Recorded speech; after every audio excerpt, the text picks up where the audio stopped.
Selamat berjumpa kembali dengan Renungan Harian Provinsi MSC Indonesia.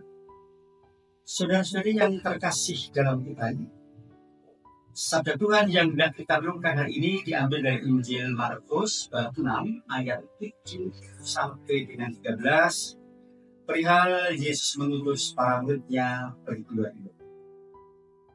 Saudara-saudari yang terkasih, pada setiap akhir misa kudus, sesudah berkat, imam selalu berkata, "Ite misa es."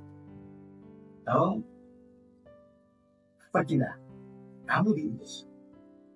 Ya, kita diutus untuk menjalankan misi sebagai duta damai.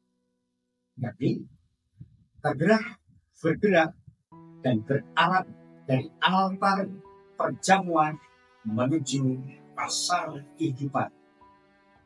Konkretnya, kita diajak untuk mau meninggalkan, pergi dan keluar dari diri sendiri, memecah dinding egoisme yang selalu menjarakan kita, menuju ke tempat di mana Tuhan mengutus kita.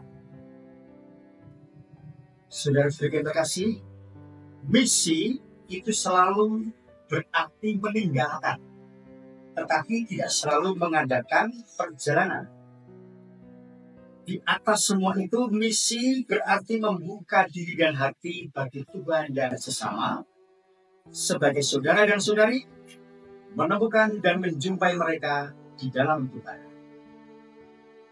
Injil hari ini memberitakan Yesus mengutus para muridnya. Kita pun diutusnya.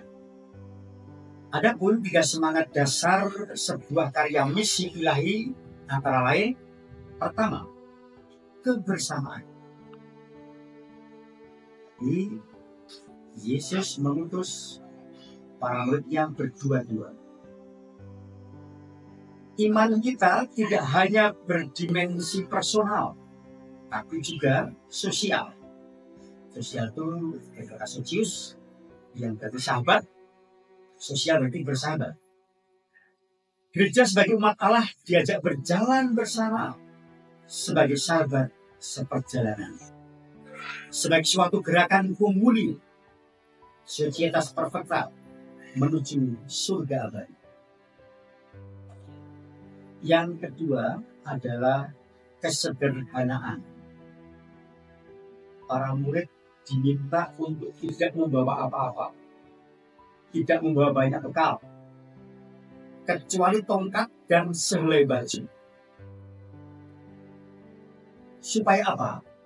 Supaya para murid tidak tergantung pada fasilitas-fasilitas tertentu untuk menjalankan misi itu. Kalau tidak ada fasilitas, tidak menjalankan misi itu. Seperti sharing seorang poskop begini, saya sungguh prihatin dengan para imam saya. Kenapa Monsinyur? Imam saya itu imam-imam yang inovatif semua. Loh, bagus kan Monsinyur inovatif. Maksudnya ialah mereka baru melayani kalau ada kejang inovatif. Jadi mereka tergantung pada fasilitas mobil, baru bergerak, beralat, melayani. Nah, Yesus sedang mengajari para muridnya dengan melarang mereka membawa apa-apa.